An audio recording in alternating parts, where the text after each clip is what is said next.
আমরা চিন্তা করছি আমরা এরকম ধুলি ধূসর পরিস্থিতিতে আমরা কি করে ভগবানের কাছে যাব, কি করে এই মানব জীবন সার্থক করব। কিন্তু আমি ছোট্ট মেয়ে, প্রভুপাদের কৃপায় আপনাদেরকে বলছি, এগুলো আমার কথা নয়, এগুলো ভগবানের কথা। প্রভুপাদের মাধ্যমে, গুরু মহারাজের মাধ্যমে কৃপাপূর্বক পেয়েছি, আমার কিছু নয়।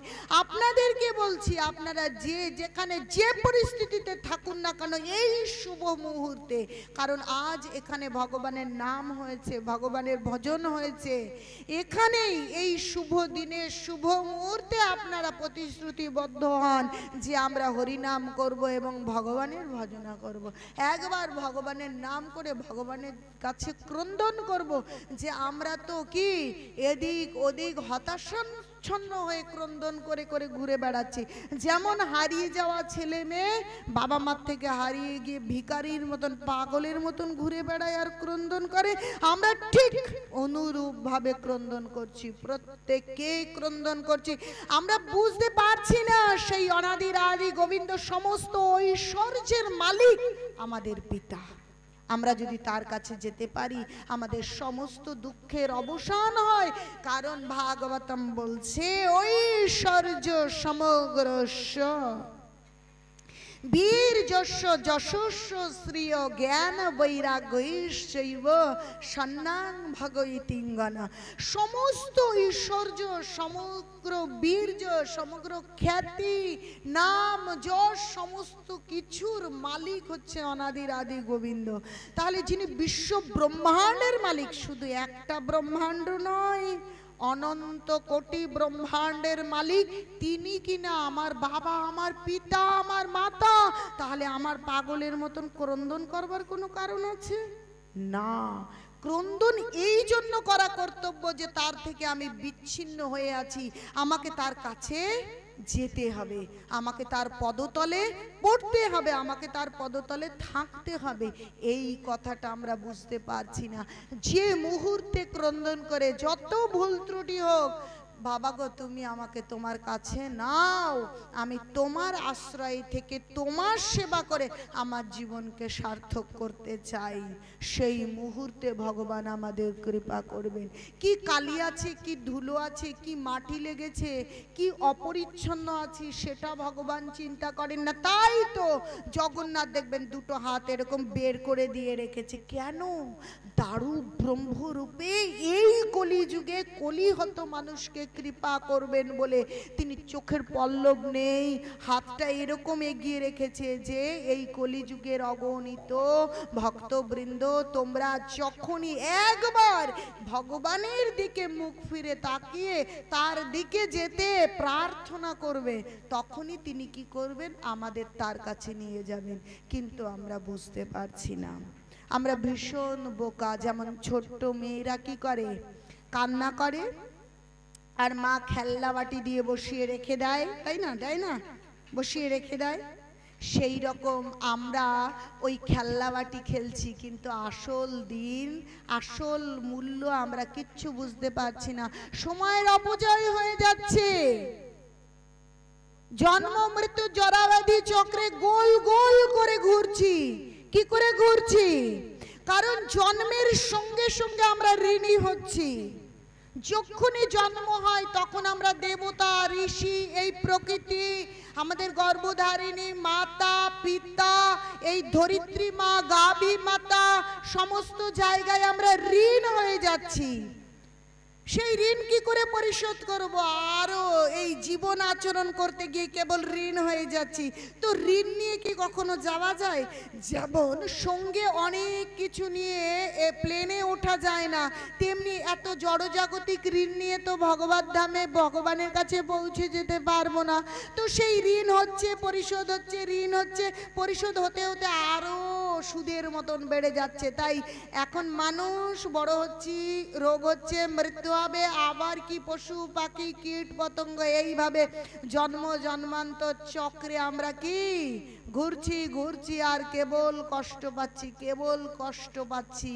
এই ঋণ থেকে কখনো আমরা বেরিয়ে আসতে পারছি না। আপনারা কি ঋণ থেকে বেরিয়ে আসতে চান?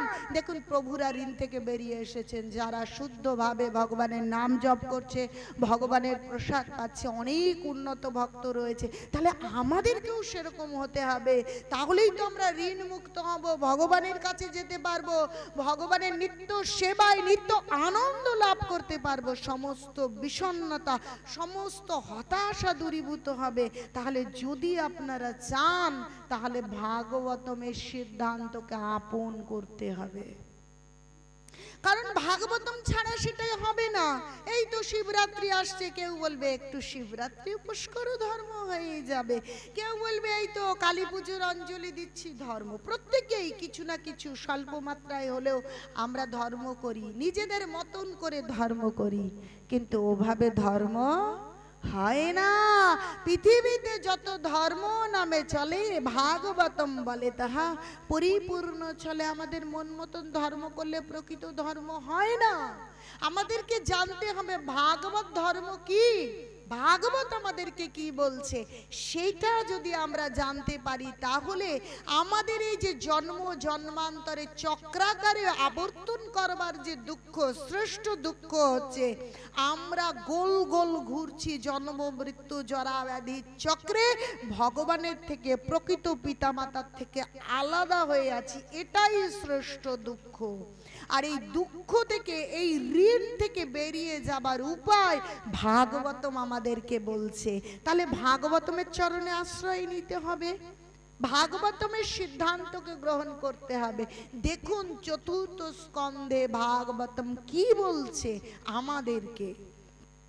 দেবর্ষি ভূতাপ্তনেনং পিতॄণং ন কিঙ্কর নয়ম ঋণী চ রাজন সর্বাত্মনা যো শরণ্যং শরণ্যং গত মুকুন্দ পরিহৃত কর্তম। দেখুন ভাগবতম কি বলছে, বলছে দেবর্ষি ভূতাপ্তনেনং, দেবতা ঋষি অন্যান্য যত প্রাণী এবং আমাদের আত্মীয় পরিজন পিতা মাতা, এই সমস্ত প্রকৃতি সব জায়গায় আমরা ঋণী হয়ে যাচ্ছি।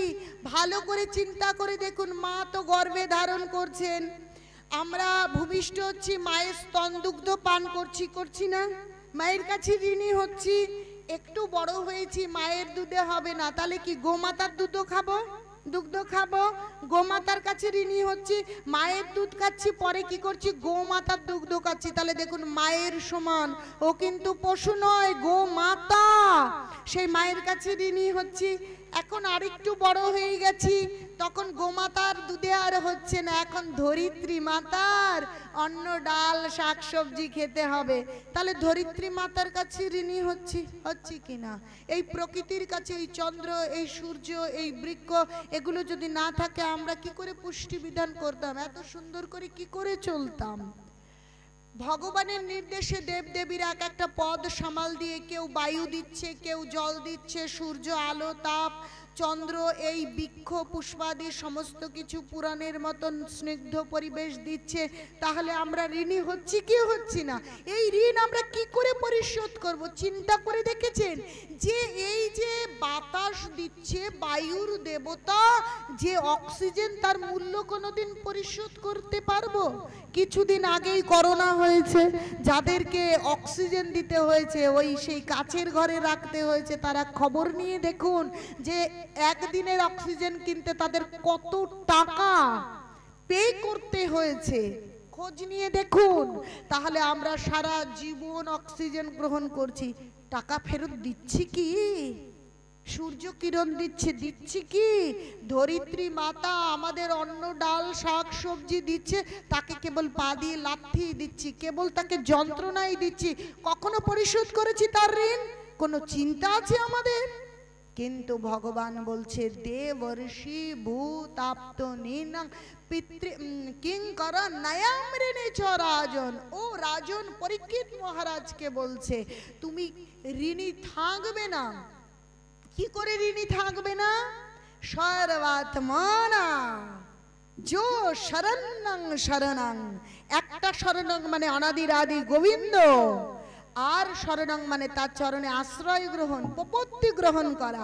বলছে সর্বাত্মানা, একরকম ভাবে না, কায় মন ও বাক্য সমস্ত ভাবে সার্বিক ভাবে যদি গোবিন্দের চরণে আমরা আশ্রয় গ্রহণ করি, তাহলে যেখানে যত ঋণ থাকে সমস্ত ঋণ আমাদের কি মকুব হয়ে যায়। জেল খাটছি, ফাঁসির অর্ডার হয়ে গেছে, কিন্তু একটা জায়গায় কি এখনো একটা অপশন আমাদেরকে দেওয়া আছে, যদি রাষ্ট্রপতি নির্দেশ দেয় তাহলে সব ক্ষমা হয়ে যেতে পারে। তাহলে এই জগতের নাথ জগন্নাথ, এই বিশ্ব ব্রহ্মাণ্ডের মালিক অনাদির আদি গোবিন্দ, সেই গোবিন্দের কাছে যদি আন্তরিক আরতি জানাই আমরা, যে আমরা এসেছিলাম তোমার ভজনা করতে, বলছি কৃষ্ণ ভজিবার তরে সংসারে আইনু, মিছে মায়ায় বদ্ধ হয়ে বৃক্ষ সম হইনু। এসেছিলাম তোমার ভজনা করব বলে, অন্ধকারে থেকে প্রতিশ্রুতি দিয়েছিলাম তোমার নাম করব, তুমি আমাকে এই অন্ধকার থেকে মুক্ত করো। কিন্তু এখানে এসে বাবা, ঠাকুমা, কাকা, কেউ দাদা, ভুলেই গেছি যে হরে কৃষ্ণ কৃষ্ণ কৃষ্ণ হরে হরে, হরে রাম রাম রাম হরে হরে। সেই নাম, সেই হরি নাম, তোমাকে হরি আমি ভুলে গিয়েছি। তো আমার ভুলে গেছি, কিন্তু আমি আবার পুনরায় তোমার সঙ্গে সম্বন্ধ তৈরি করতে চাই। আমি তোমার আপনার হতে চাই, আমি তোমার চরণে সমর্পিত থাকতে চাই, তোমার দাসের অনু অনু অনু অনু দাস হতে চাই, তোমার দাসের চরণের ওই ধুলো হতে চাই, তুমি আমাকে কৃপা করো। তাহলে আমরা সমস্ত ঋণ থেকে মুক্ত হতে পারবো, একটা আশা আছে। আর আমরা সেই ঋণ থেকে যখন মুক্ত হব, তখন আমরা সমস্ত দুঃখকে ওভারকাম করে, সমস্ত দুঃখকে কি মুক্ত হতে পারবো। দুঃখ থেকে, জন্ম মৃত্যু জরা ব্যাধি, এত হতাশা, এত বিকারগ্রস্ত হয়ে আছি আমরা, তা থেকে মুক্ত হয়ে চিন্ময় আনন্দ পাবো। তাহলে আপনারা প্রত্যেকে, যাদের দীক্ষা হয়েছে হয়নি, আপনারা সকলে তাহলে এই ভগবানের চরণে আশ্রয়টা কি করে নেব, কি করে নেব? যে বলে তো দিলাম যে ভগবানের চরণে আশ্রয় নিতে হবে, কিন্তু কি করে নেব? অনেকেরই মনে ভক্তি আছে, ভগবানের প্রতি সমর্পণ আছে, কিন্তু এখনো কোন পথে যাব আসবো আমি চাঁদপাড়ায় এই নওদাতে, কিন্তু রাস্তাটা ঠিক কোন দিক দিয়ে সেটা জানি না। তা জানতে ভগবানের কাছে যখন আমরা সমর্পিত হব, মন থেকে ভগবানের কাছে প্রার্থনা জানাবো, একাকী মনের গভীরে যখন ভগবানের কাছে প্রার্থনা করব, হে কৃষ্ণ, আমি জানি না কোন পথে কিভাবে তোমার চরণে আশ্রয় গ্রহণ করা যায়, এই রকম যদি অন্তঃকরণ আসে কারোর ভেতরে, এই হৃদয়ে একটা গাছে দুটো ডালে দুটো পাখি থাকার মতন, এক জায়গায় আত্মা, এক জায়গায় পরমাত্মা রয়েছে, এখানে যদি আমরা আন্তরিকভাবে ভগবানের প্রার্থনা জানাই, তাহলে পরমাত্মারূপ চৈত্য গুরু কি করবেন? ভগবান সঙ্গে এমন যুক্ত হয়ে ভগবান সদ্গুরু বা সদ্গুরুর যে প্রতিনিধি আছে তাদেরকে এমন ভাবে যোগাযোগ করিয়ে দেবেন যে আমরা পথ বুঝতে পারবো যে কোন পথে এগোবো। নচেত আমি কি করে প্রভুপাদের চরণে গেলাম, একদম জড়জাগতিক একটা মেয়ে, নিশ্চয়ই সেই ভগবান এবং সদ্গুরুর কোনো দূত এসেছিল এবং তাদের সঙ্গে পরিচয়ের জন্য সেই পথটা দেখতে পেয়েছিলাম। তাই কালকেও আমি ফেরার পথে বলছি যে মেয়েটা এমনভাবে কাটাকুটি করে নিয়ে এসে রান্না করত, সে কি করে এরকম হয়ে গেল আমি বুঝতেই পারি না, কি করে এগুলো হয়ে গেল। তাহলে সবটাই হচ্ছে ভগবানের কৃপা। তাহলে ভগবানের কাছে অন্তঃকরণে একান্ত আপনে প্রার্থনা জানালেই ভগবান যে কোনো ভাবে একটা ব্যবস্থা করবেন। কেন ধ্রুব মহারাজকে ব্যবস্থা করেছেন না? ধ্রুব মহারাজকে করেছেন, আমাদেরকেও করবেন, অবশ্যই করবেন। তাই আমাদেরকে এখনই ভগবানের চরণে সমর্পিত হতে হবে। কি করে সমর্পিত হব? সমর্পিত হওয়ার প্রথম সূত্রই হচ্ছে এই জিহ্বা। এই জিহ্বা হচ্ছে সর্বশ্রেষ্ঠ ইন্দ্রিয় আমাদের। এই জিহ্বা দিয়েই আমরা ভগবানের কাছে যাওয়ার প্রথম বলে না সিঁড়ি, তার প্রথম ধাপে পা ফেলতে পারবো যদি আমরা এই জিহ্বায় ভগবানের নাম উচ্চারণ করতে শুরু করি। আমি কি অনেককে দেখছি গলায় তুলসীর মালা নেই, যখন আমি কোথাও যাই এরকম বলি তখন বলে আমরা তো মিথ্যে কথা বলি, কি করে তুলসী মালা পরবো, আমরা তো আমিষ খাই, কি করে তুলসী মালা পরবো। না, তুলসী হচ্ছে কৃষ্ণ প্রেয়সী, প্রেম ভক্তি প্রদায়িনী তুলসী মহারানী, যে ওষুধ খেলে রোগ সারে না, রোগ সেরে গেলে ওষুধ খাই। আরে আমি তো মিথ্যে কথা বলবো, এই কলিযুগে আছি, আরে গুল কারখানায় কাজ করি আর গায়ে কালি লাগবে না, তা কি হয় নাকি কখনো? এই কলিযুগে আছি, কলিযুগে কলির কলুষতা সমুদ্র সমতুল্য, কালির সমুদ্রে সন্তরণ দিচ্ছি, মানে সাঁতার। কালির সমুদ্রে সাঁতার দেবো আর গা এরম সাদা শাড়ি সাদা থাকবে, তা কি হয় নাকি? তাই যে আমরা মিথ্যে কথা বলি, আমরা আমিষ খাই, আমরা পেঁয়াজ রসুন খাই, আমরা এটা করি, আমরা ওটা করি, আমরা কি করে তুলসী মালা পরবো? আমরা মহা রোগী হয়ে আছি, তাহলে রোগ সারলে ওষুধ খাবো না, আগে ওষুধ খাবো তারপর রোগ সেরে যাবে? তাহলে ওষুধ আগে খেতে হবে। তো এই পৃথিবীতে আপনি বৈজ্ঞানিক দৃষ্টিকোণ থেকেও যদি দেখেন, সর্বশ্রেষ্ঠ ঔষধি গুণ রয়েছে এই তুলসীর মধ্যে, কৃষ্ণ প্রেয়সী তুলসী। তাই আপনারা তুলসীর মালা পরিধান করুন, কণ্ঠে ধারণ করুন, আর জিহ্বায় হরিনাম উচ্চারণ করুন। প্রত্যেকে একটা করে জপমালা নিয়ে যান, কারো কথা শুনবেন না যে আমি তো এখনো দীক্ষা নেইনি, শিক্ষা হয়নি, আমি তো আমিষ খাই, কি করে জপ করব?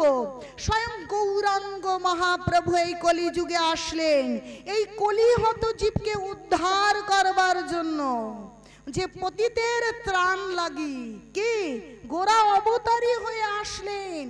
তো তিনি এসে আমাদেরকে বললেন, জীব জাগো, জীব জাগো, গোরা চাঁদ বলে, কত নিদ্রা যাও মায়া পিশাচির কোলে, এনেছি ঔষধি মায়া নাশিবার লাগি, হরি নাম মহামন্ত্র লও তুমি মাগি। হরি নাম রূপ মহা ঔষধ এনেছি। তাহলে ঔষধটা কি? ঔষধ এই যে আমরা ওষুধ খাই, গ্যাসের ওষুধ, জ্বরের ওষুধ, ক্যান্সারের ওষুধ, কত কত ওষুধ খাই, ওগুলো ওষুধ। আর মহা ঔষধ এই কলিযুগের যে মহা রোগ, সেই মহা রোগের মহা ঔষধ কি?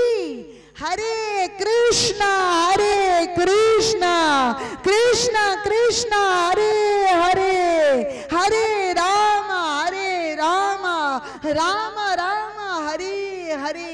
এই হরি নামই হচ্ছে মহা ঔষধ। সেই ঔষধ কোথায় দিতে হবে? যান হোমিওপ্যাথি ডাক্তারের কাছে। বাড়িতে তো বোতলে ভরে দেবে, কিন্তু বলবে মাগো একটু জিভটা লম্বা করে বের করো তো। কি বলবে কি বলবে না? আর জিভের মধ্যে ঔষধটা ঢেলে দেবে। আর জিভটা এত অ্যাক্টিভ ইন্দ্রিয়, যে মুহূর্তে আপনি জিভের মধ্যে ওষুধটা ঢেলে দিল, সঙ্গে সঙ্গে তার ক্রিয়া হতে শুরু করলো। কি হ্যাঁ কি না? আর গৌরাঙ্গ মহাপ্রভু শিক্ষা দিচ্ছে, এই জীবই সর্বশ্রেষ্ঠ ইন্দ্রিয়। এই ইন্দ্রিয়ের দ্বারাই আমরা কি ভগবানের প্রতি আমরা চলতে শুরু করব। অনেকেই ভাবছে ভক্তি করছে, একটু হরিনাম করে, একটু কীর্তনে যায়, কিন্তু জপমালায় জপ করে না। তাই জপমালা না দেখলে যে ভেতরে ভক্তি ডগমগ করছে, এই চোখ দেখলে বোঝা যায়। আমি যখন এসএসসির জন্য পড়তে যেতাম, তখন এইরকম 200-300 ছেলে মেয়ে, আমি দেরি করে যেতাম, বিবাহিত, আমার বাচ্চা হয়ে গিয়েছে, তো যেতে যেতে দেরি হতো, অনেক পেছনে জায়গা পেতাম। তো স্যার অনেক বছরের অভিজ্ঞ মাস্টার, পেছনে ওই সামনে বসে বোর্ডে দেখাচ্ছেন কি করে এসএসসি পরীক্ষা দিতে হবে। তো পেছন থেকে অনেক দূর, তো বলছে এই ইউ তোর নাম কি রে? তো বলছি পদ্মাবতী। বলছে তুই অনেক দূর যাবি, এটা বলতো ওটা বলতো। মানে কি? ওই চোখটা দেখে বুঝতে পারছে যে এর ভেতরে আছে পড়াশোনা করবার আকর্ষণ আছে, তার জানবার ইচ্ছে আছে। তাই যে চোখগুলো আছে না, চোখগুলো দেখলে বোঝা যায় যে কোন চোখের গভীরে কৃষ্ণের জন্য প্রেম লুকায়িত আছে। সেখানে ওপরে দেখা যাচ্ছে না? আরে রত্নাকর দস্যু ছিল, সে কি দস্যু ছিল না, তার ভেতরেও ভগবানের প্রতি প্রেম ভক্তি ছিল, কিন্তু তাকে আবরণে ঢাকা ছিল, তা উন্মোচিত হয়নি। যখন নারদ মুনি এসে উন্মোচন করে দিলেন, তখন সেই বাল্মীকি, সেই রত্নাকর দস্যু বাল্মীকিতে পরিণত হয়ে গেল। তো আমরাও সেরকম, আমাদের ভেতরে ভগবানের অংশ, আমরা ভগবানের প্রতি সেই সেবা, সেই ভক্তি, সেই মন আছে, কিন্তু আবরণে এমন ভাবে ঢেকে আছে যে সেই ভক্তি বিকশিত হতে পারছে না, কিন্তু ভেতরে রয়েছে। তো সেটাকে উন্মোচন করতে হবে। কি করে উন্মোচন করব? একদম প্রথম জপমালা। জপমালা, ভগবানের নাম, যত কিছুই কেউ করুক না কেন, যদি কেউ ভগবানের নাম না করে, তাহলে ভগবানের কাছে যাওয়া যাবে না, কোনোভাবেই কিছু হবে না। সোমবার মঙ্গলবার অঞ্জলি, এই রাত্রি ওই রাত্রি, কোনো কিছুতে কাজ হবে না। তাই বললেন ভগবান, হরে কৃষ্ণ কৃষ্ণ কৃষ্ণ হরে হরে, হরে রাম রাম রাম হরে হরে। প্রভু কহে কহিলাম এই মহামন্ত্র, ইহা জপ গিয়া করিয়া নির্বন্ধ। নির্বন্ধ মানে সংখ্যাপূর্বক জপ। নাম হইতে সর্বসিদ্ধি হইবে সবার, সর্বক্ষণ বলইতে বিধি নাহি আর। আর কোনো বিধান নেই, আর কোনো কিছুর দরকার নেই। আগে জপমালা সংগ্রহ করুন আর হরিনাম করতে শুরু করুন। কিন্তু আপনারা বলবেন লজ্জা করে জপ করব, তাই না, তিলক পরব, তুলসী মালা পরব, লজ্জা করে। কিন্তু ভালো করে চিন্তা করে দেখুন তো, এই সমাজে বড় নেই ছোট নেই, ফু ফু করছে। আমি দেখছি যে উরি বাবা, যেখানে ভারতীয় নারী সীতা সাবিত্রী দেশের কন্যা আমরা না, ঘোমটা দিয়ে মাতৃবৎ সুললিত ভাবে চলবো, যাতে অন্য পুরুষ মাতৃ জ্ঞানে শ্রদ্ধা করবে, সেখানে কিনা ওপেন রাস্তার উপর বা কোনো ক্যাফে কি ধোয়া উড়িয়ে নির্লজ্জের মতন চলছি, শরীর দেখিয়ে চলছি, পরপুরুষের সঙ্গ করছি। ওই লজ্জা তখন লাগে না? লাগে না লজ্জা আমাদের? যে আমরা সীতার দেশের কন্যা, এই অযোধ্যা যাব, কুম্ভে যাব, অযোধ্যা রামলালা দেখব, তাহলে সীতা দেবীর মতন হতে ইচ্ছে করে না আমাদের? সেখানে দাঁড়িয়ে আমরা কেমন হয়ে আছি, তখন লজ্জা করে না আমাদের? যে এখানে স্বয়ং গৌরহরি লীলা করেছে, এই নবদ্বীপে, এই বৃন্দাবনে স্বয়ং অনাদির আদি গোবিন্দ বংশীধারী লীলা করেছেন। সেই ভারতবর্ষের মানুষ আমরা, গৌরের দেশের মানুষ আমরা, তাহলে ওসব কিছুতে কখনো লজ্জা নেই আমাদের? ভগবানের নাম করব তাতে লজ্জা করে, তুলসী মালা পরব লজ্জা করে, বলবে সেকেলে হয়ে গেছে, তিলক পরব তাতে লজ্জা করে। তাহলে চিন্তা করে দেখেছেন আমাদের কেমন ভূতে পাওয়া রোগী হয়েছি আমরা? ভূতে পাওয়া রোগী হলে কি বলে?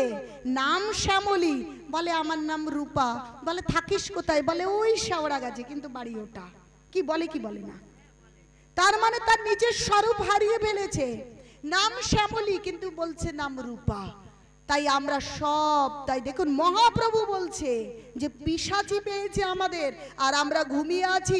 পিশাচি পাওয়া রোগে যেমন তার সঠিক ঠিকানা বলতে পারে না, তার স্বরূপকে সে জানে না, তাই আমাদের সকলের একই পরিস্থিতি। আমাদের কি স্বরূপ বিভ্রম ঘটেছে, আমরা জানি না আমরা কে, আমাদের কাজ কি, আমরা কিভাবে চলবো, কিভাবে বলবো, কিচ্ছু বুঝতে পারছি না। আমরা নয় শ্যামলী, নয় সোমা, নয় নারী, নয় পুরুষ, নয় ব্রাহ্মণ, নয় ক্ষত্রিয়, নয় হিন্দু, নয় মুসলিম। আমাদের পরিচয় কি জানেন? জীবের স্বরূপ হয় কৃষ্ণের নিত্য দাস। ভুলে গেছি আমরা, মালিক হয়ে গেছি আমরা, দাস নই। ওরে বাবা, মালিক আমরা। তাই যখনই মালিক হচ্ছি তখনই কি, যদি আমার বাড়ির চাকর আমার জায়গায় বসে থাকে, আমি কি তাকে রাখবো? আমি কি বেদ কি রেখে দেব তুলে? না, এই জগতের বিশ্ব ব্রহ্মাণ্ডের মালিক অনাদির আদি গোবিন্দ।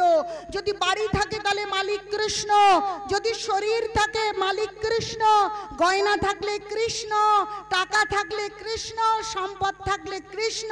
কিন্তু বলছি আমার বাড়ি, আমার টাকা, আমার সম্পদ আর সমস্ত দুঃখগুলো বেত্রাঘাতের মতন এক একটা করে দুঃখ আসছে। আর বলছি ও ভগবান অন্ধ চোখে দেখে না, তাই আমার এরম হলো। ভগবান কানে শোনে না, আমার এরকম হলো। এরম বলছি কি বলছি না, কিন্তু বুঝতে পারছি না আমার কারণেই আমি এই রূপ দুঃখ যন্ত্রণা পীড়িত হচ্ছি, বুঝতে পারছি না। তাই আমরা যখন দুঃখ যন্ত্রণা পীড়িত হচ্ছি তখন কি করছি? নেতার কাছে যাচ্ছি। যখন কোনো সমস্যা হচ্ছে তখন কোর্টে যাচ্ছি। যখন কোনো সমস্যা হচ্ছে টাকা পয়সা নিয়ে লটারি কাটছি। আমরা আমাদের পরিস্থিতিতে কৃত্রিমভাবে সমস্যার সমাধানের চেষ্টা করছি। আরে ছেলে মেয়ে নেই, টেস্ট টিউব বেবি নেব। আরে তা হচ্ছে না, দত্তক নেব। কি আরে নিজের স্বামী হচ্ছে না, দরকার নেই, টেস্ট টিউবে অন্য বীর্য কিনে নিয়ে এসে আমরা সন্তান আমাদেরকে পেতেই হবে। মানে না পাওয়াকে কিছুতে আমরা মেনে নিতে পারছি না, কিন্তু আমাদের না পাওয়ার জন্য আমরা নিজেরাই দায়ী। প্রত্যেকে আমরা আমাদের প্রারব্ধ কর্মফল ভোগ করছি। তাই কেউ ধনী, কেউ গরিব, কেউ সুন্দর, কেউ শিক্ষিত, প্রত্যেকের কর্ম অনুযায়ী আমরা এখানে আছি, কিন্তু আমরা বুঝতে পারছি না। কি সুন্দরভাবে লীলার অবতারণা করে ভাগবতমের মধ্যে দিয়ে আমরা আমাদেরকে শিখিয়ে দিচ্ছে, কিন্তু আমরা তো ভাগবতম বুঝবো না। আমরা ভাগবতমের লীলা শ্রবণ করব না, কেবল কি কোথায় টিভি, কোথায় সিরিয়াল, কোথায় কি নাটক, যেখানে কি আর বললাম না, বলতে আমার ভালো লাগে না, ওই সব দেখছি। আর ওই রকম নিজেরা নিজেদেরকে ওই রকম করে প্রস্তুত করছি। কিন্তু ভাগবতম লীলা উপস্থাপন করে আমাদের শেখাচ্ছে চিত্রকেতু রাজা কোথাকার রাজা, সে কোন রাজ্যের? বলছে সুরসেন প্রদেশে চিত্রকেতু নামক একজন রাজা ছিলেন। তার রাজত্বকালে কোনো অভাব অভিযোগ নেই। সেই রাজার কাহিনী নিয়ে এসে আমাদের জানাচ্ছেন যখন আমাদের কোনো না পাওয়া থাকবে তখন আমাদেরকে কি করতে হবে। একদিন চিত্রকেতু রাজার সেই রাজপ্রাসাদে অঙ্গিরা মুনি কি হয়েছে, অঙ্গিরা ঋষি ভ্রমণ করতে করতে তার রাজপ্রাসাদে এসেছে। তাকে বসতে দিয়েছে, যথোযুক্ত সম্মান প্রদর্শন করেছে। আসলে যখন কোনো বৈষ্ণব ঋষি মুনি মহাপুরুষ আসেন তার নিজের প্রয়োজনে আমাদের কাছে আসেন না। বলছে মহান্তের স্বভাবেই তারিতে পামর, নিজ কাজ নাই তবু জান পর ঘর। বলছে মহান্ত এরকমই হন, নিজের প্রয়োজনে তিনি আসেন না, আমাদের প্রয়োজনে তিনি অন্যদের বাড়ি দিয়ে ঘুরে বেড়ান। তো অঙ্গিরা ঋষি এসেছেন আজ কৃপা পূর্বক চিত্রকেতু রাজাকে আত্মতত্ত্ব দর্শন মানে আত্মতত্ত্ব জ্ঞান দান করবার জন্য। কিন্তু যখন এসেছে তখন এসে দেখছে যে তিনি শোক সাগরে, শোকানলে তিনি দগ্ধীভূত হচ্ছেন। কি তিনি বলছেন যে আমার কোনো সুখ শান্তি নেই। কেন? বলছে ক্ষুধা এবং তৃষ্ণায় কাতর ব্যক্তিকে যেমন মালা অথবা চন্দন আদি সুখপ্রদ বিষয় সুখ দিতে পারে না, তেমনি স্বর্গের দেবতাদেরও অভিলেষিত সাম্রাজ্য, ঐশ্বর্য, সমস্ত সম্পদ আমাকে সুখ দিতে পারছে না, কারণ আমি নিঃসন্তান। চিন্তা করে দেখুন, তার জড়জাগতিক যে ভোগ, সন্তান, সম্পদ, এই বিষয়ে তিনি এত আসক্ত হয়ে আছেন। সেই সময় ঋষি এসেছেন তাকে আধ্যাত্ম জ্ঞান প্রদর্শন করবার জন্য। কিন্তু ঋষি যখন দেখলেন তিনি জড়জাগতিক বিষয়, সন্তান নেই, সন্তানের প্রাপ্তি যোগ নেই, সেই কর্ম করেনি, সন্তান নেই, আমার কাজ আমার জীবনকে সার্থক করা, ভগবানের চরণে আশ্রয় করা, ভগবানের ভজনা করা, কিন্তু সেটা মেনে নেয়নি। ওই না পাওয়াকে কেন্দ্র করে তিনি শোকের সাগরে নিমজ্জিত হয়েছেন। তাই সেই সময়ে অঙ্গিরা ঋষি আত্মতত্ত্ব জ্ঞান দিতে এসেও সেই জ্ঞান দিতে পারছেন না। কেন? বলছে ভোগৈশ্বর্য পোষকতানাম তয়া অপহৃত চেতসম ব্যবসায়াত্মিকা বুদ্ধি সমাধৌ ন বিধীয়তে। যখন মানুষ ভোগ ঐশ্বর্য জড় জাগতিক বিষয়ে নিবিষ্ট থাকে তখন তাকে কোনো আত্মতত্ত্ব জ্ঞান দেওয়া যায় না, সে তখন সেটা গ্রহণ করতে পারে না। কারণ জড়জাগতিক বিষয়ে তো ঘোরা পূর্ণ। আচ্ছা, ভরা কলসি কি আবার ভরানো যায়? ভরা যায় না। যদি জড়জাগতিক বিষয়কে ঢেলে কমানো যায় তবে না সেখানে আত্মতত্ত্ব দর্শনকে প্রবেশ করানো যায়, তাই না? চিত্রকেতু রাজা বলছেন, ঋষিবর, আপনাকে আমার যেন তেন প্রকারে আপনি আমাকে সন্তান দান করুন। আপনি যদি আমাকে কৃপা করতে চান আমাকে সন্তান দান করুন। কি করবে? মুনি ঋষিরা কেমন হন? বলছে সত্যিকারের বৈষ্ণব সাধু হন পর দুঃখে দুঃখী পর সুখে সুখী। আচ্ছা ঠিক আছে। তখন চিত্রকেতু রাজা যজ্ঞ করলেন, আর সেই যজ্ঞের অবশিষ্ট বললেন আপনার শ্রেষ্ঠ যে রানী আছে, 1 কোটি রানী ছিলেন চিত্রকেতু রাজা, দৈবক্রমে সকলেই বন্ধা ছিলেন। এই কাহিনী আছে ষষ্ঠ স্কন্ধে 6তম অধ্যায়ে এই কাহিনীর অবতারণা রয়েছে ভাগবতমে। তো বলছে যে আপনি আমাকে সন্তান দান করুন, যে যজ্ঞাবশেষ আপনি আপনার শ্রেষ্ঠ স্ত্রীকে নিয়ে দিন, সন্তান হবে। কৃত্যদূতী নামক তার শ্রেষ্ঠ নারীকে চিত্রকেতু রাজা নিয়ে গিয়ে সেই ঋষি কর্তৃক যে আশীর্বাদী বিষয় সেটা নিয়ে দিয়েছেন। সত্যি সত্যি কৃত্যদূতী সন্তান ধারণ করেছেন এবং অন্তিমে সন্তান প্রসব করেছেন। কিন্তু যে মুহূর্তে ঋষি বলেছেন যে আপনার সন্তান হবে যজ্ঞাবশেষ নিয়ে আপনি আপনার শ্রেষ্ঠ নারীকে দিন, তখন ওই যে সন্তান পাবেন এতদিনে না পাওয়া সেই কথাটা শুনে এতই আনন্দিত হয়েছে যে পরের কথাটুকু আর শুনতে পারেননি। যে সন্তান আপনার হবে কিন্তু তাই আপনার হর্ষ বিমর্ষের কারণ হবে, সন্তান আপনার হবে তাই আপনার হাসি এবং কান্নার কারণ হবে।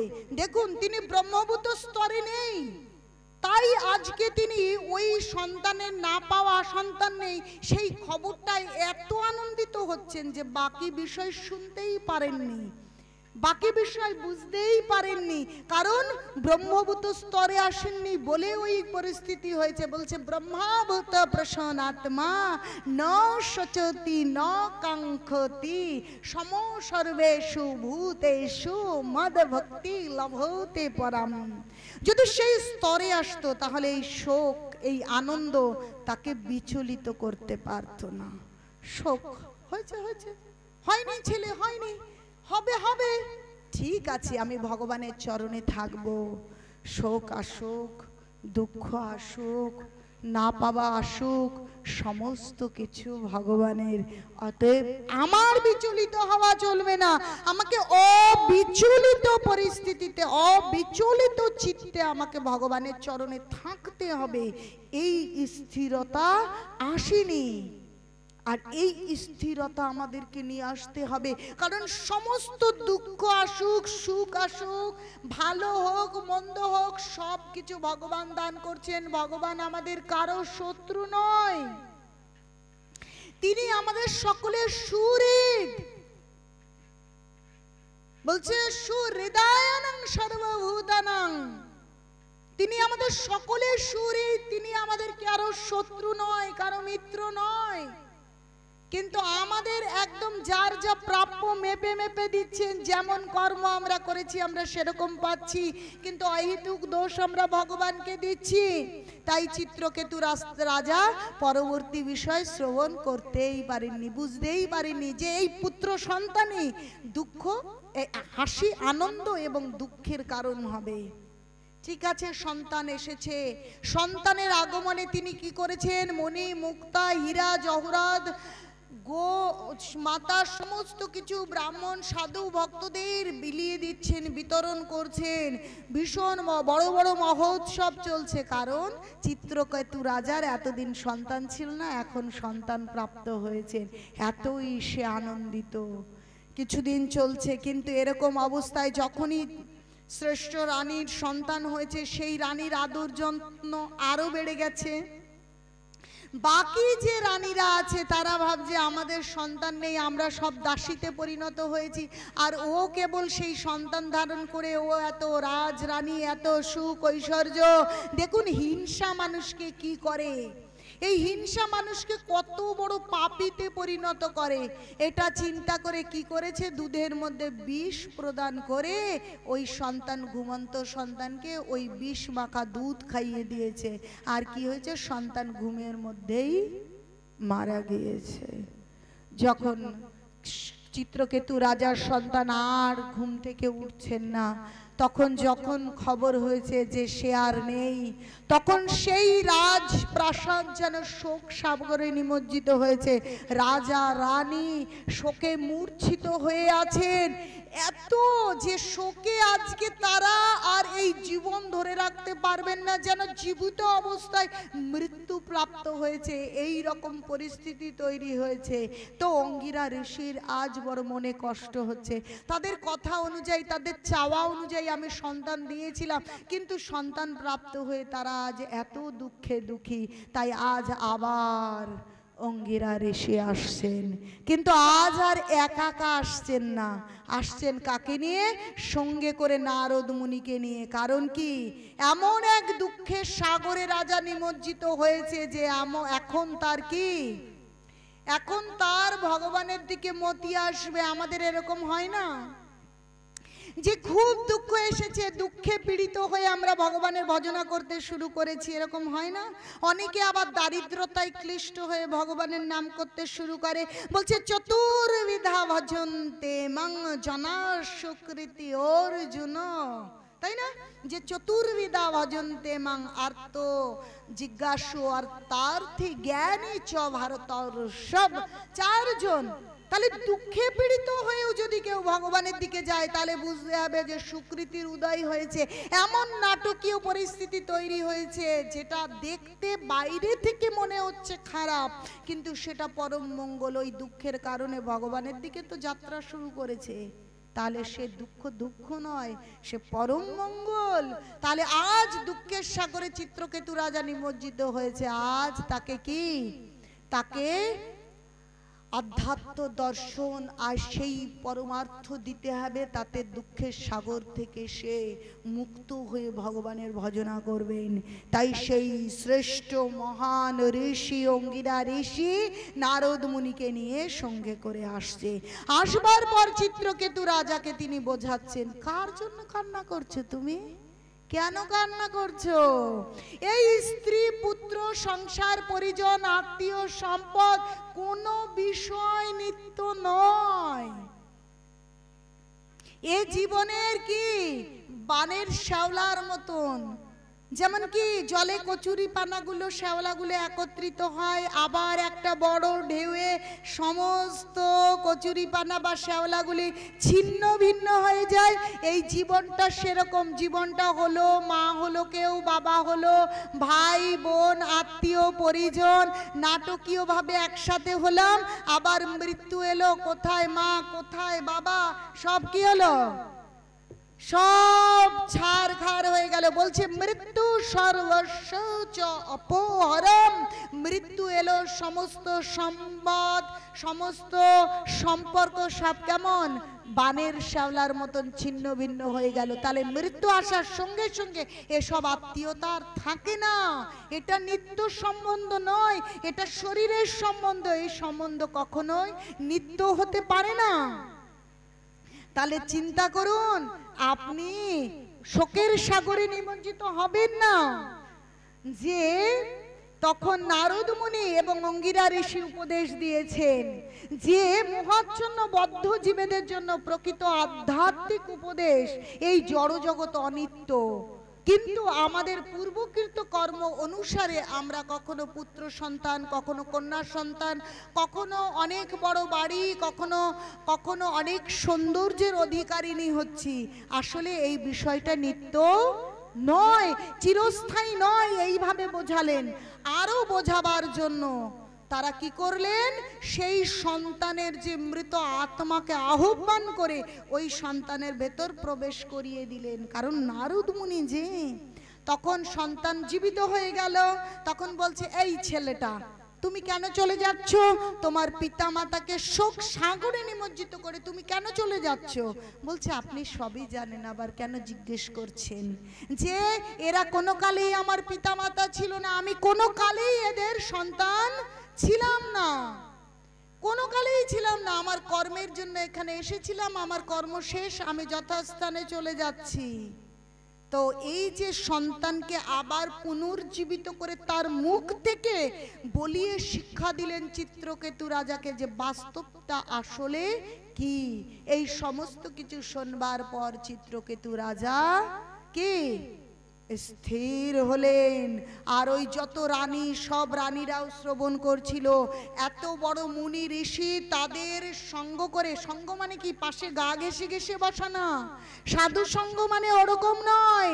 সাধু সঙ্গ মানে সাধু যখন ভাগবত কথা বলেন, গুরু পরম্পরা ধারায় পাওয়া সেই তত্ত্ব জ্ঞান যখন বলেন, সেই জ্ঞানকে যখন আমরা হৃদয়ে গ্রহণ করে আমরা জীবনে আচরণ করতে শুরু করি, তখন সাধু সঙ্গ হয়। আর সাধু সঙ্গ হলে কি হয়? সাধু সঙ্গ, সাধু সঙ্গ সর্বশাস্ত্রে কয়, লভমাত্র সাধু সঙ্গ সর্বসিদ্ধি হয়। আজ অঙ্গিরা ঋষি এসেছে, নারদ মুনি এসেছে, তারা আত্মতত্ত্ব দর্শন সম্বন্ধে শিক্ষা দিচ্ছেন।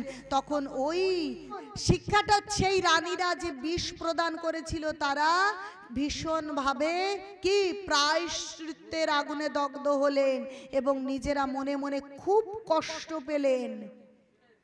তো দেখুন, এইভাবে সেই চিত্রকেতু রাজাকে নারদ মুনি তিনি দীক্ষা প্রদান করলেন এবং ভগবানের ভজনা করবার উপদেশ দিলেন। বলছে, সকল জন্মেতে পিতা মাতা সবে পায়, কৃষ্ণ গুরু নাহি মেলে ভজ হিয়ায়। প্রত্যেক জন্মে দেখুন, একটা কুকুর তারও পিতা মাতা আছে, একটা ছাগল তারও পিতা মাতা আছে, কি আছে কি নেই, একটা বিড়াল তারও পিতা মাতা আছে। কিন্তু বলছে, সকল জন্মে পিতা মাতা সবে পায়, কৃষ্ণ গুরু নাহি মেলে ভজ হিয়ায়। কৃষ্ণ আর গুরু, ভগবান প্রেরিত মহান বৈষ্ণব সাধুদের সঙ্গ এত সহজে পাওয়া যায় না। আজ অঙ্গিরা ঋষি এবং নারদ মুনির সঙ্গ পেয়েছে কে? চিত্রকেতু রাজা। বলছে, ব্রহ্মাণ্ড ভ্রমিতে কোনো ভাগ্যবান জীব গুরু কৃষ্ণ প্রসাদে পায় ভক্তি লতা বীজ। যে ভক্তি লতা বীজ পায় গুরু কৃষ্ণের কৃপায়, স্বয়ং ভগবান কৃপা করেছেন। তখন তিনি ভজন করতে শুরু করলেন এবং নারদ মুনি তাকে দীক্ষা দিলেন, ওং নমঃ তুভ্যাম ভাগবতে বাসুদেবায়।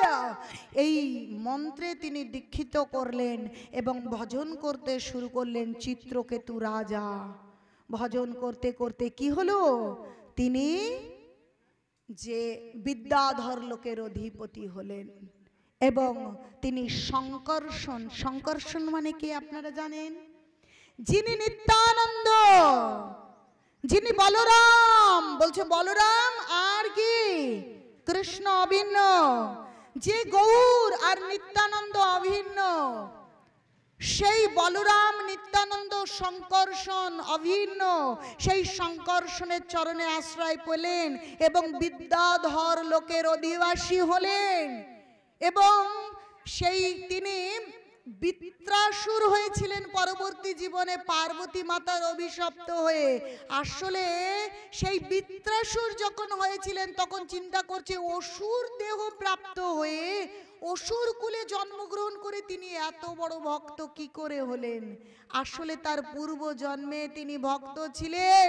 তিনি নারদ মুনির সঙ্গ পেয়েছেন, নারদ মুনির কৃপা পেয়েছেন, অঙ্গিরা ঋষির কৃপা পেয়েছেন, তাই তিনি অসুর কুলে জন্মগ্রহণ করেও শ্রেষ্ঠ ভাগবত ভক্তে পরিণত হয়েছে। তাই বলছে কুলেতে কি করিবে, কুলে কি করবে, উত্তম কুলেতে জন্মি শ্রীকৃষ্ণ না ভজে, কুলে তার কি করিবে নরকেতে মজে, অধম কুলেতে জন্মি কৃষ্ণ ভক্ত হয়, সেই সে পূজ্য সর্বশাস্ত্রে কয়।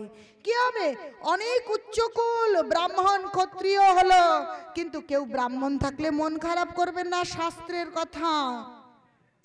অনেক উঁচু কুলে জন্মগ্রহণ করলেন কিন্তু ভগবানের ভজনা করেন না, তাতে কোনো লাভ নেই। কিন্তু কুল শূদ্র না আদিবাসী না ওরাও নাকি তার কোনো কি কোনো সমস্যা নেই, ভগবানের নাম করতে হবে। তাই তো জবন হরিদাস কি নামাচার্য, তাই না? যদি আপনারা সনাতন গোস্বামীর জীবনী পড়েন, সে নিজেকে এরকম ছোট করে বলছে, আমি গৌরাঙ্গ মহাপ্রভুর কাছে যাব, আমি কত ছোট, এরকম বলছেন। শোনেন, যে আর যেখানে জন্ম, যে কুলে, যে বাড়িতে, যে কাস্টে, কোনো সমস্যা নেই, ভগবানের ভজনা করুন, কারণ তাতে কিচ্ছু যায় আসে না। তাই দেখুন, সেই অসুর কুলে বৃত্রাসুর ভক্ত হয়েছিল, আবার প্রহ্লাদ মহারাজ কোথায়, দৈত্য কি শ্রেষ্ঠ হিরণ্যকশিপুর পুত্র, কিন্তু আমরা কি বলি, ভক্ত শ্রেষ্ঠ প্রহ্লাদ মহারাজ কি জয়। তাহলে আমাদের জন্ম কোথায় সেই চিন্তা করবার কারণ নেই, আসুন ভগবানের ভজনা করি। দেখুন, চিত্রকেতু রাজা অসুর কুলে জন্ম হয়েছে, কিন্তু পূর্ব জন্মে তার ভক্তির 1 ইঞ্চিও কি ব্যর্থ হয়েছে?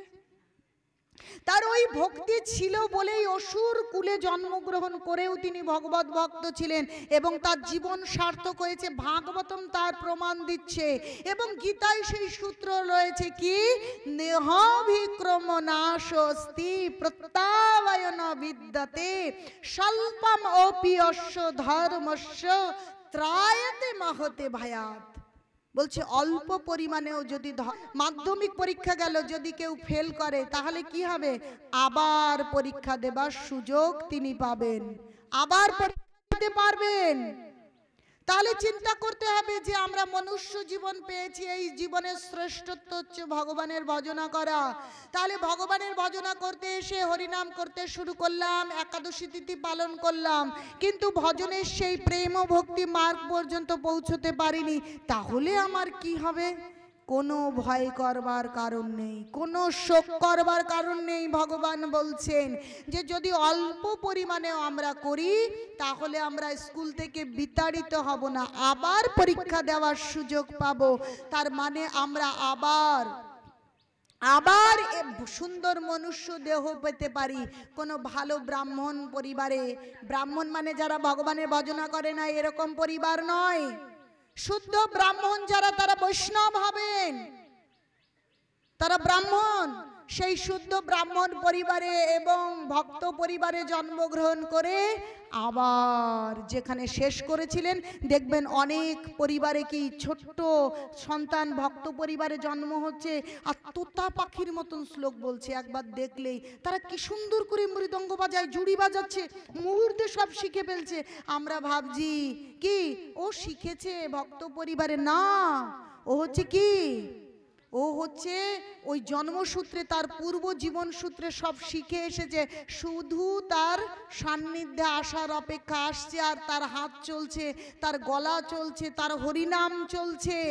তো প্রভুপাদ বলছেন বৈকুণ্ঠ শিশু, যারা এরকম ভক্ত পরিবারের শিশু, তারা বৈকুণ্ঠের শিশু এসেছে, তাদের সেবা করুন, যত্ন করুন, তারা ভগবানের ভক্তিতে এগিয়ে যাক, কারণ পূর্ব জন্মে ভক্তি করেছিল। তাই এইভাবে যেমন 5-এ পড়লে গিয়ে আবার 6-এ ভর্তি হয়, নিশ্চয়ই 1-এ ভর্তি হয় না। যে 8-এ পড়েছে সে গিয়ে 9-এ ভর্তি হবে। যে আমরা যদি ভগবানের ভজনা শুরু করি, সেই ভজনা কমপ্লিট করতে পারি আর না পারি, ভগবান আমাদেরকে অবশ্যই সুযোগ দেবেন এবং আমরা ভজনা করতে পারবো। আমাদের এই মনুষ্য জীবনকে সার্থক করতে পারবো, শ্রেষ্ঠ মূল্য আমরা পেতে পারবো। এই মানব জীবনের শ্রেষ্ঠ মূল্য হচ্ছে নিজের ঘরে ফিরে যাওয়া। বলে চলো আজ নিজ নিকেতন। নিজ নিকেতন কোথায়? ভগবানের ঘর, ভগবানের আলয়, ভগবানের ওই লোটাস ফিট, ওই চরণে আমরা জায়গা পেতে পারি এই মানব জীবনে। তাই আসুন অতি দ্রুত আপনারা সকলে জপমালা সংগ্রহ করে আজ থেকেই 1 মালা করে জপ করুন, 2 মালা করে জপ করুন। ঘুমোতে যাওয়ার আগে একটু জপ করে ঘুমোতে যান। আজকের থেকেই করে দেখুন। যদি এর পরিবর্তন না পান, অনেকেরই রাত্রে অনেক রকম স্বপ্ন আসে। আজকেই জপমালা সংগ্রহ করে ঘুমোতে যাওয়ার আগে বিছানায় বসে, লোকে বলবে এই বিছানায় বসে জপ করবে না, এই খাওয়া কাপড়ে জপ করা যাবে না, এই কেউ মারা গেছে জপ করা যাবে না, তুমি শারীরিকভাবে নোংরা হয়েছে জপ করা যাবে না। সব ভুজরুকি। প্রভুপাদ বলছেন আরে আমরা কি শরীর না আমরা আত্মা? আমরা তো শরীর নই। তাহলে আমরা ভগবানের নাম যখনই যে অজুহাতে করব না, তাহলে নাম ছাড়াই চলে যাব। নাম ছাড়া গেলে কি হবে? জং জং বাপি শরণং ভাবম ত্যজত্যন্তে কলেবরম তম তমে বৈতি কন্তেও সদা তদ ভাব ভাবিত। যেমন মন নিয়ে জীবন ছাড়বো, এই দেহটা ত্যাগ করব, ঠিক সেরকম চিন্তা করছি ওই তো ওখানে টাকা রেখেছিলাম, কাউকে বলা হলো না, ভাবতে ভাবতে মারা গেলাম। এর জন্য দেখবেন অনেক ওই ফোনে দেখায় সোনার কলসির মধ্যে টাকা পয়সা একদম কি পেঁচিয়ে সাপ খোলস, মানে ওই সাপ দেহ থেকেও চলে গেছে, কি খোলসটা পড়ে রয়েছে। মানে যখন মারা যাচ্ছিলেন তখন চিন্তা করেছেন মাটির তলায়, আগেকার দিনে মাটির তলায় রাখতো, এখন আমরা ব্যাংকে রাখি।